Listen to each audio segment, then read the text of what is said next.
Everything is ready for the Super Eagles to take on Gabon, but then how is the spirit like in the camp after the strike action? Well, they are back to training and we're waiting for the match to kickstart today, as a matter of fact. My name is Ramsey Enoch. Welcome to Talk Sports this beautiful day. Let's get to talk a little bit about the 2026 FIFA World Cup playoff, Nigeria versus Gabon. Super Eagles under pressure. Why wouldn't they be under pressure? Are they settled at all? These are some of the questions we should be asking. Then we'll also look at the reaction from some Nigerians after the strike embarked upon by the Super Eagles.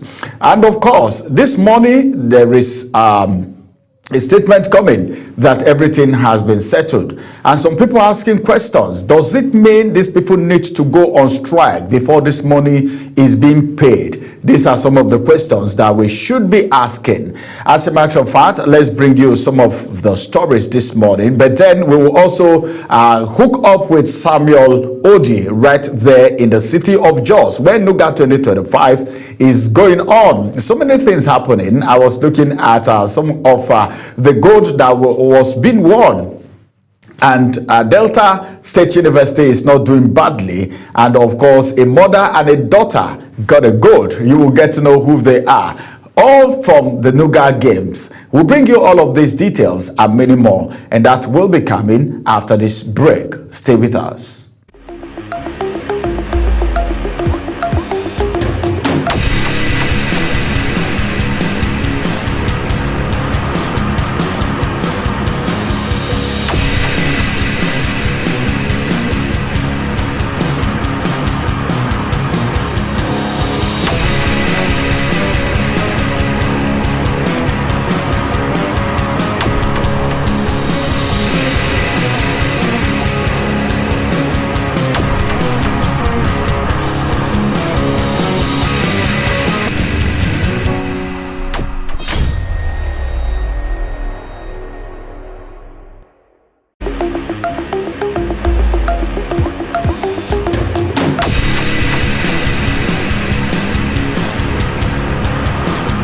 Thank you very much, everyone, for joining us. It is a delight to bring to you this sport today. And the Super Eagles are already in for a long and, of course, arduous trip as they hunt for a ticket to the 2026 FIFA World Cup as they gather momentum. Momentum is so high, but then how is the spirit like in the camp of the Super Eagles this morning? The route is, of course, course, strained with death traps, and of course, a lot happening from there. The landmine, which requires careful planning and, of course, meticulous execution, of course, to navigate their way through to the 2026 FIFA World Cup.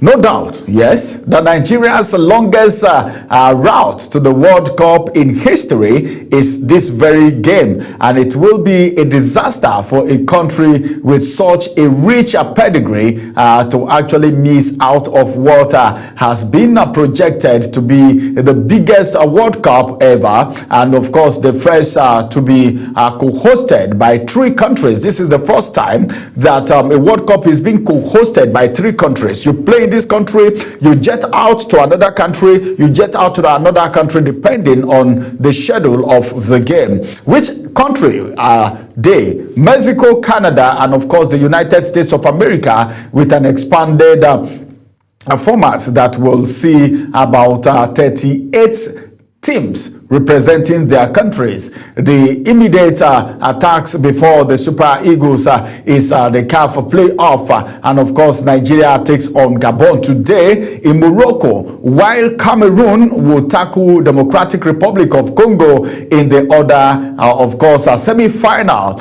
Winners of the 2 matches for each will face each other. If Morocco win, if Gabon win, Gabon is going to be facing either Cameroon or Democratic Republic of Congo. If Nigeria win, Nigeria may be facing Cameroon or Democratic Republic of Congo, and that's how that game is really going to go, and that is going to be the decisive one that has been tagged the final for the solitary African ticket to the Intercontinental Playoff in Mexico, and that's going to be next year. But something is very tantamount right here.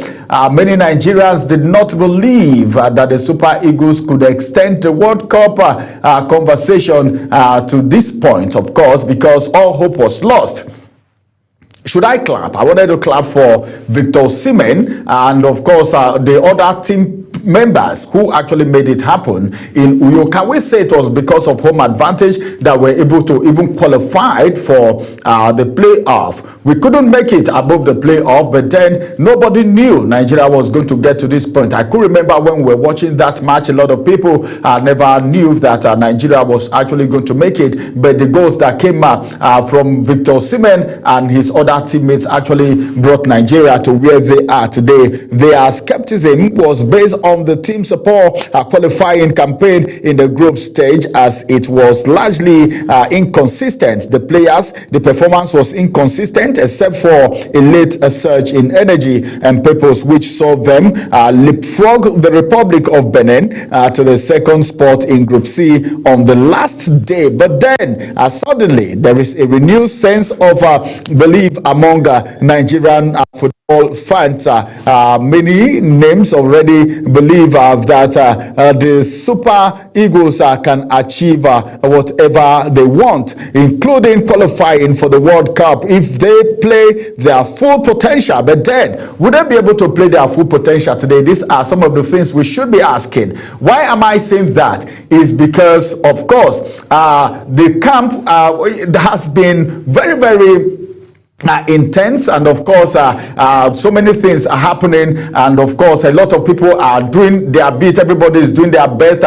Thank you very much, Destiny. As a matter of fact, because a lot of people are doing so many things to make sure that the game go on well, TalkSport goes on well, everything that we are telling you here, as a matter of fact. But then the strike of yesterday have a lot to do. But Nigeria is the highest ranked team among the 4 African countries at the playoff, talking about Democratic Republic of Congo, talking about Cameroon, and of course talking about Gabon. Nigeria have the highest pedigree, and of course Nigeria have the highest rank so far in Africa compared to these other countries. But then I think the Super Eagles ranked 41 in the latest FIFA ranking, while Gabon lies in 36, place, below in the 77th position. But football is not mathematics, okay? So you can be the number 1 and you are being defeated by somebody who is number 10. But where 2 plus 2 equals to 4, one-time assistant coach of the national team, talking about Silvanus Okpala, if you could remember, wonder why some people are asking how Nigeria, a giant in Africa football, could not pick the World Cup ticket directly from the group stage. And he said, and I quote, I said no, that it's football right now. The standard of the game has improved tremendously. Every country has players in top league of the world today. Talk about Gabon, you talk about Aubameyang, who has played for Arsenal, who has also played for Borussia Dortmund, and he's going to be in that game, and he will have actually said, well, this is one nut to crack. Even our captain Truls Ekong have also made a statement along that direction. Imagine Senegal beating England 3-1 recently in England, and of course, can you compare the level of football in Senegal with that of England? Never. But then it doesn't mean that when the World Cup begins, those that qualify automatically will do better than those who qualify through playoff. Everyone is going to be given a good run for their money, of course, and it's a beautiful one right here. But then the reason, when I got started, if you were following, I said, well, I don't know how the camp is right now, but then I don't know, the morale, how high is the morale? How high for our players, of course, even though the strike has been suspended. In fact, they boycotted training, as a matter of fact, because their bonuses was not paid. Let's look at the bonus roll right now, and some persons are saying let's blame NFF and not the Super Eagles. This is coming from Paco, a former Super Eagles player. I'm talking about Moses, who has said that there is nothing wrong with the decision of the current squad to boycott training over unpaid bonuses. And the player said, if we don't boycott this training now, if we get to play this playoff, whether we qualify or not, maybe our bonuses will enter voicemail. Imagine since 2019 until now. This is not a good one at all, and nobody knew, nobody is saying anything about it until the players boycott, of course, the training for this game. Very, very crucial game, of course, and the bonus is a few hours to their crucial 2026 World Cup playoff match against the Panthers of Gabon was when they actually boycotted the training. But then preparation for today's decisive 2026 FIFA World Cup playoff match hit a serious stumbling block on Tuesday after the Super Eagles boycotted training in Rabat. And he said the Football Federation, right from the time of the Nigerian Football Association, NFA, has formed the bad habit of delaying or not paying players bonuses whenever they come to represent the country, and it's not a good one. When they go to play outside, they are paid very well. And when they come to play for their country, they are not being paid their bonuses, even though the monies have been released by the authorities. According to the BCC Lions and Biola Babes Legion, the NFF has consistently failed to put its house in order, even at very critical moments like the 2026 World Cup playoff, which is a few hours away. The problem is with the NFF. Why not pay the players their bonuses? This is what Moses Paco is actually saying. Super Eagles are professionals who play for money. They are not amateur players. As a member of the Academic Staff Union of Universities, ASU, we just returned from strike because we were not paid our entitlement as agreed with the government. So this thing is all round. The case of footballers is not different. The NFF must learn to pay us and as at when due. That is coming from the former player who is now an ASU member. All right, well, a lot of people are still reacting to that situation. We'll take more reaction from another very wonderful legend. Of course, this one, I don't know, this is the presidential candidate of the Labour Party, who have also made a statement. Like I was saying it this morning on our breakfast program, well, as it is, Nigerians are sport lovers. Nigerians love the game. But when one or two things start happening, you feel bad. it makes Nigerians not to be interested in the game anymore. But what then can we say? What can we do? What do we do than to just say NFF pay them? But let's get the reaction of Obi, who says unpaid Eagles allowance reflects misplaced national priority. Are you thinking the same thing that Peter Obi is saying? Peter Obi, like I told you, is the former candidate of the Labour Party, and of course he has condemned the report of non-payment of allowances owed to members of the Super Eagles, describing it as truly unfortunate and of course a reflection of misplaced national priority. Do you hear that?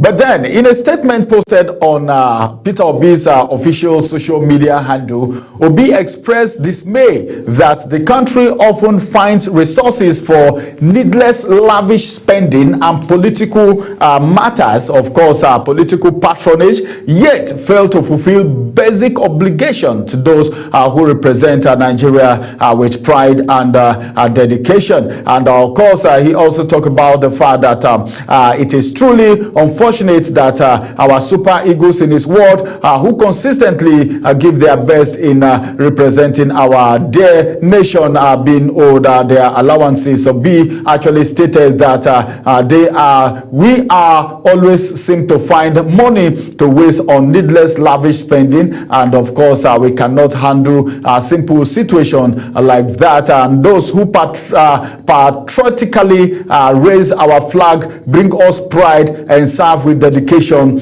being owed. This is what is found in a now disgraced country. Well, this Peter Obi is using the same word that was used by, of course, Donald Trump. I don't know. I don't think Nigeria is a disgraced country. As a matter of fact, we are still very patriotic people. But Peter Obi stressed that the treatment of national athletes reflects the broader culture of poor reward for hard work and public service in Nigeria, warning that it sends the wrong message to younger players. And of course, what do you think the younger players will do? That's why you see somebody in under 17 and under 19, you see foreigners come for them and they go all out. But then we just talked about the fact that there is tension in the camp of the Super Eagles as they take on the Gabon today. Of course, Nigeria will be playing the Gabon today, meaning Panthers, and of course the Super Eagles will be holding it down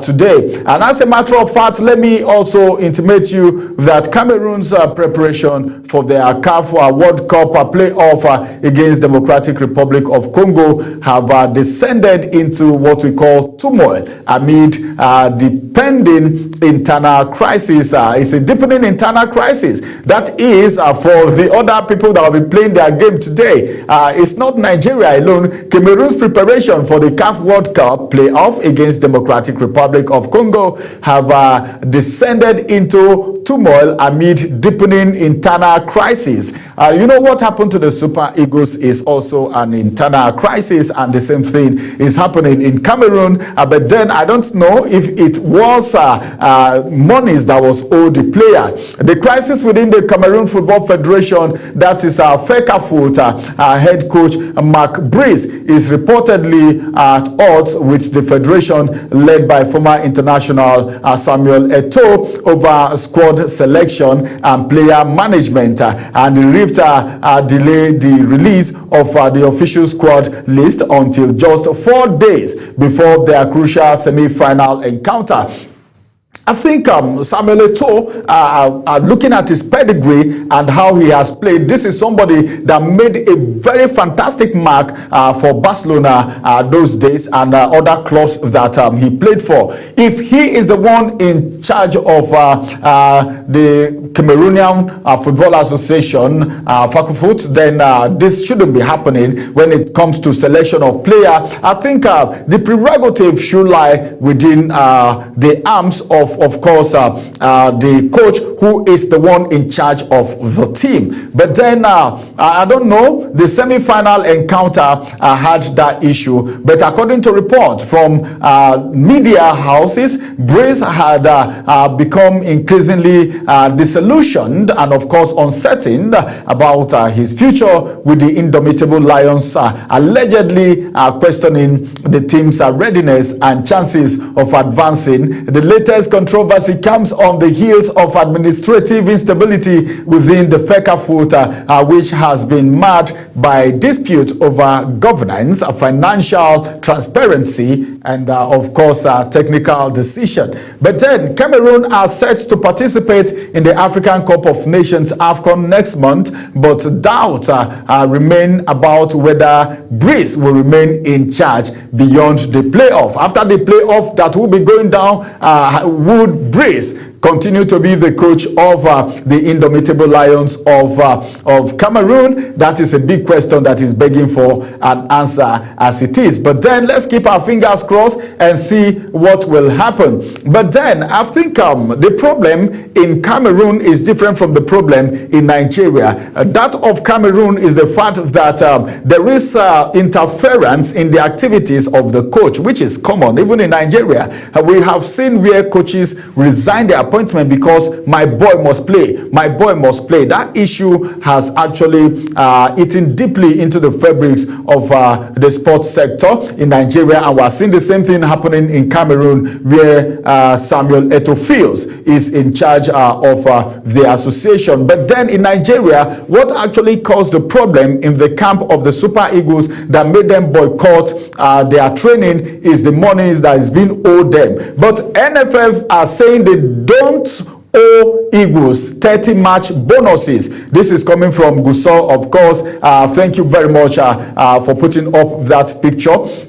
This is it. The president of the Nigerian Football Federation, talking about Ibrahim Gusau, has debunked claims that the Super Eagles are owed a backlog of match bonuses stretching to about 30 games. But are you owing them anything at all? In an interview that was released by Elegbete, of course, and other persons, by other media houses, including the information available to the TalkSport crew yesterday, Gusau explained that NFF had cleared all outstanding monies due to the team, while their bonuses for the World Cup qualifier have also been agreed. But then, has it been paid? That is what we want to know. The Super Eagles boycotted the training in Rabat because they feel their bonuses were not paid. But both parties, however, reached a compromise yesterday as the team returned back again to training ahead of the crucial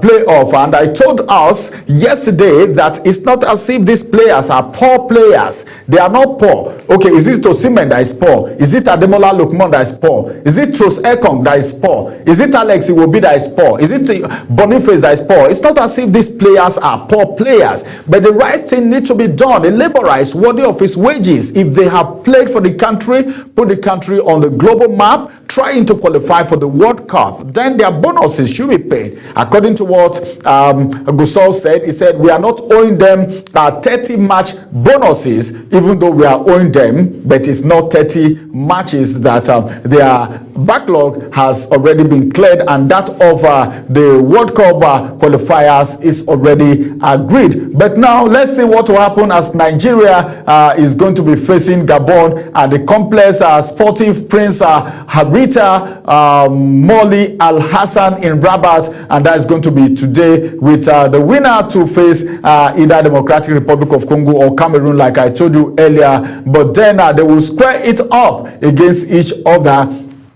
That's going to be today. Let's see what will come from that report. We'll keep you posted as far as that report is concerned. But then I think it's worthy of note that it's been said, at least initial report from the team camp said players and officials skip what would have been their second training session in protest of unpaid bonus, which dates back to 2019. But then what we heard yesterday is this NFF saying we are not owing you from 2019 because we just came into office. Right? It was also reported that the players wanted $15,000 each for each of the playoff, and that the NFF proposed $10,000. Captain William Tres Ekong, I'm trying to give you a background of what happened and to prepare the mind of Nigerians so that they can go out and watch the game today, because I know some people are already discouraged when they heard that and the Super Eagles boycotted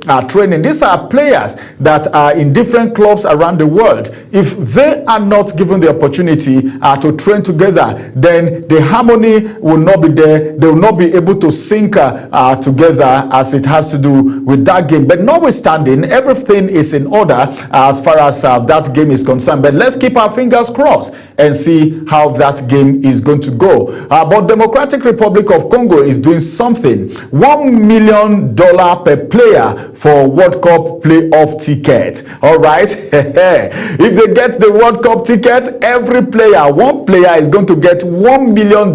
My God, my God. This is Democratic Republic of Congo promising their players right here. We've not heard anything from the Super Eagles side, whether there is a promise or not. But then I think they are patriotic enough. They will do the needful. The excitement, look at these guys will want to do anything to qualify for the World Cup. But then playing against, of course, Cameroon to qualify. Cameroon is having issues right now as it has to do with selection of players. But then the Democratic Republic of Congo have already promised each member of the national team a $1 million bonus. My God, this is big money here. If they secure qualification for the Intercontinental Playoff of the 2026 FIFA World Cup, according to the information, the Leopards are set to feature in the crucial African playoff during this November international window, where they will face Cameroon, like I told you, and that game is going to be going down today.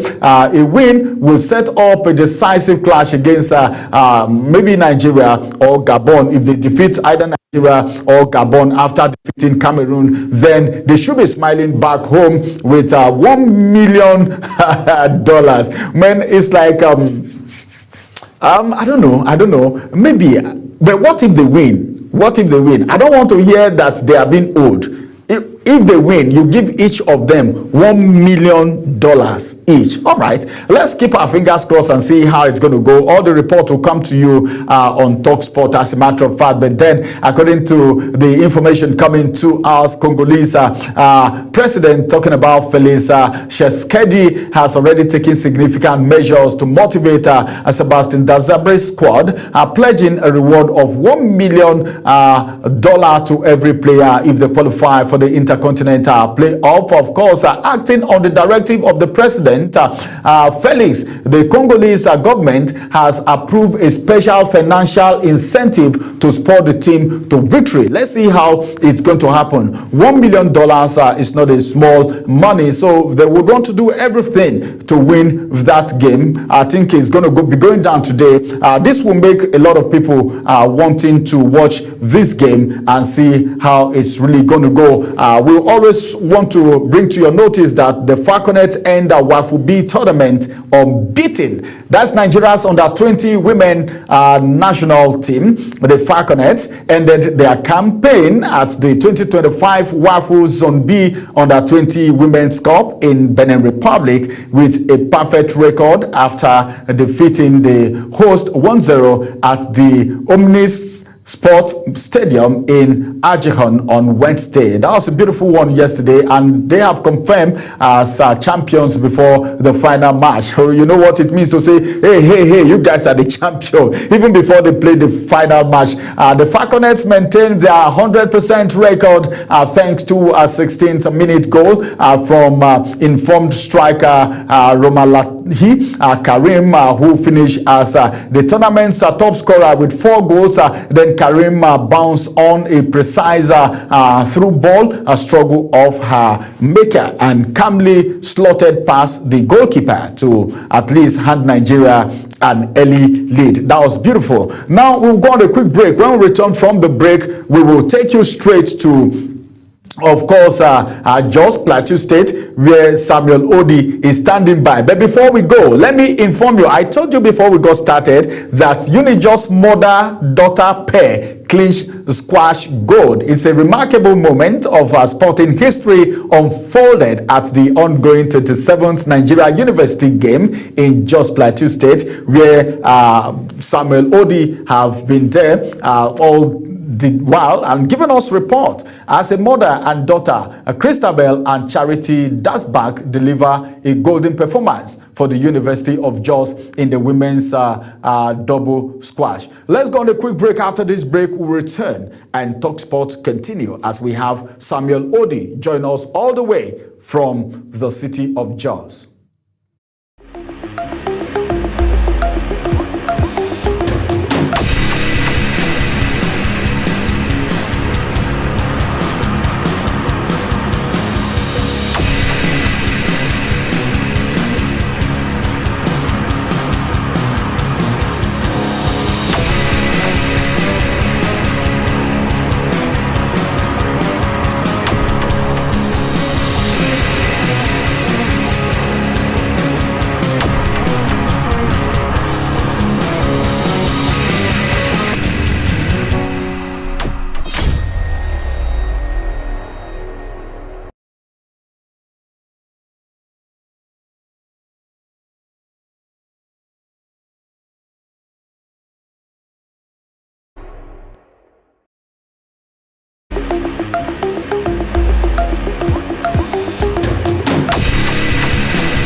Well, so good to be joined by uh, Samuel Lodi, all the way from Jos in Plateau State, looking all smashy with all the Nuga attire. It's good to have you join us this morning, Samuel Lodi. How you doing? I'm very well, Mr. Ramsey. Good morning. It's good to join you and talking sports. Samuel, I can see that you are really having fun with the Nuga game. I can see. It's sports. You work and you play. So far so good. I can't complain. God has been good. The weather here in Jos good, and the athletes are very hungry and they are putting up, the best they can. I'm sure you've seen what the medal table looks like right now. Yes, as a matter of fact, I would want you to give us a breakdown of the medal table. It's like things are quickly changing. Yes, things are actually, quickly changing based on the fact that, like I told you, the athletes are very, very hungry and they are putting up class in different weight classes. That's talking about judo, track and field and all. Team Delta came out with the specific powers that we know them for. Delta State is known for a lot of sporting activities, mostly track and field and other sporting events as well. But this time around, they came out as usual, topping the medal table in the first 2 days of the competition, and then Benson that hostess university was sailing behind them quietly until they got the opportunity to, capitalize and be on top of the table. And now they've been there since yesterday, no, day before yesterday. And again, it has just been an amazing performance so far from both the host university, though they are not looking so good on the medal table, but other schools and the future of Nigerian sporting activities is looking very, very good. So you said, let me bring a quick breakdown of the medal table. Like you saw, Benson in the hostess university that is talking about basically the host, God rest his soul, his university is leading, and also Delta State University is following suit. We are seeing UI also coming up, and then UI, they are doing excellently well in the game of chess and the scrambles. That school looks as if they have a whole lot of nerds attending UI as we speak. And then we are seeing other universities also sailing from behind from the fourth and the fifth position. So for Benson Idahosa University, which is currently leading the medal table, they've been amazing, though they are not participating in some of the sporting activities. But for the ones that they've been participating in, we have 29 different sporting activities currently ongoing at Nuga as we speak. But Benson Idahosa University is participating in, to the best of my knowledge now, 15 out of those 20, everything in all the sporting activities they've been embarking on. That shows that the institution has a whole lot of infrastructural development when it comes to sporting activities for them. And then also looking at other universities which are also participating very well in some specific sports. Now, the University of or in Abuja, which is a private school, they've been very, very excellent when it comes to the game of basketball. Mind you, the team of Now University are currently playing in the Nigerian Professional Football League. They made it all through the to to the best of got kicked out. They did go to the best of four, which 22nd of this month. But that's by the way. So since we're focusing on schools now, University of Jos, the host, hasn't been they have not been playing like the hosts. They've not been playing as if they are at home. They are having a whole lot of concerns, which boils down to the fact that there's a bit of glitches around their players who were supposed to also play, and had all of that sorted out already. But all in all, the team spirit is very high in terms of football, track and field. Yesterday, I was at the track field at the Township Stadium, and people breaking records, like at the university levels, breaking international records, and pushing further and winning races that in the form that I did not even imagine. They were running like the likes of Toby Amosun and the rest of them, both in female and the male category. They are showing lots and lots of class over here, and it's just interesting to watch, and it's interesting for me to behold and to be on ground to monitor and witness all of this firsthand. Yeah, thank you. Anyone will think that Unijos should be maybe at the top four at least as a host university, but it's a different ball game right here. What happened to the home advantage?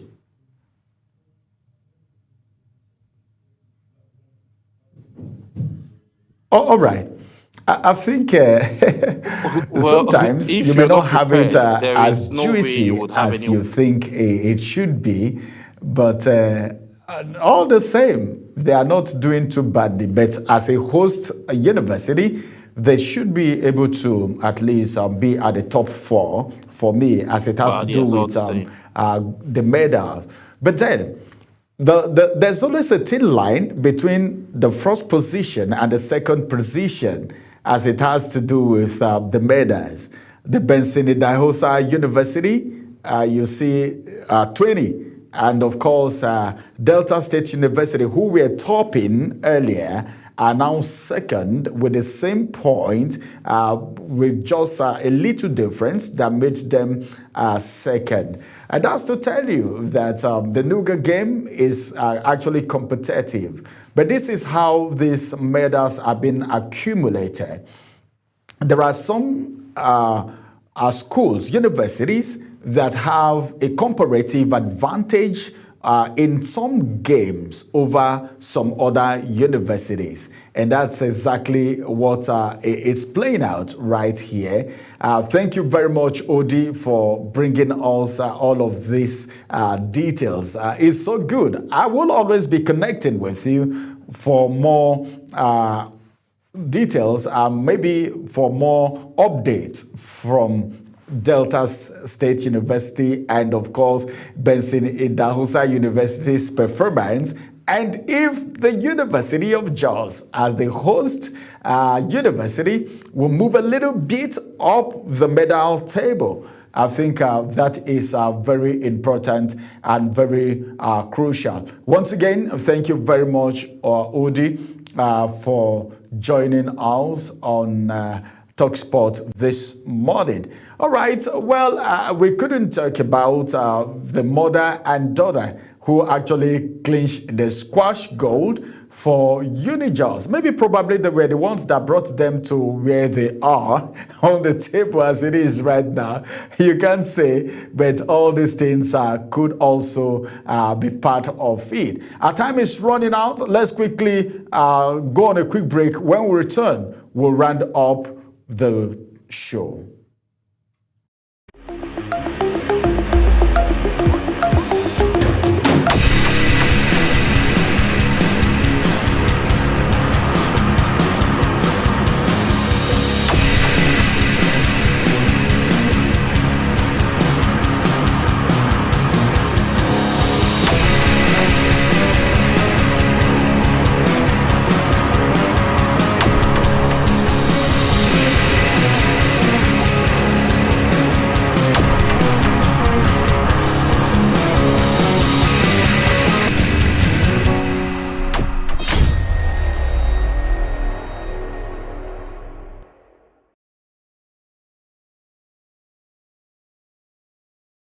All right, that was a beautiful connect from the Nuga Games 2025 as we just finished talking with Samuel Odi. Now, Super Eagles Victor Osimhen, league's most valuable player. Galatasaray president Dusan Özbek believe that Victor Osimhen is the most valuable player in the Turkish Super League. That is left to you to argue. As a matter of fact, this was after the Nigerian player was tagged a 150 million euro player in the wake of the new transfer speculation that is up at the moment. And as a matter of fact, let's move away from there. But it will also interest you to know that Galatasaray, he arrived Galatasaray from Napoli on permanent deal for 75 million euro in the summer, setting the record for the most expensive transfer in the country's history, as a matter of fact. Then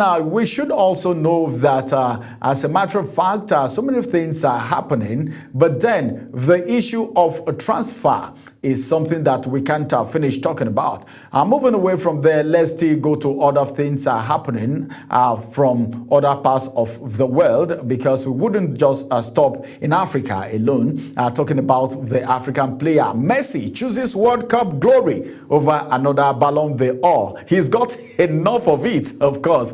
So I'm not even surprised in the first place, but the Argentine forward, Lionel Messi, recently shared his thought on career priorities and of course what's life going to be after football. According to Fabrizio Romano's ex-post on Wednesday yesterday, he was asked whether he would prefer to win another World Cup or another Ballon d'Or, and Messi was unequivocally World Cup or another Ballon d'Or, and he said another World Cup, not Ballon d'Or. He's got enough of the Ballon d'Or. Of course, you know, it has been Messi, Ronaldo, Messi, Ronaldo, Messi, and a lot of people are tired of it. Then, of course, FIFA accused of creating fake player unions. As a matter of fact, this accusation is undermining plans to tackle player welfare issue by consulting with fake unions.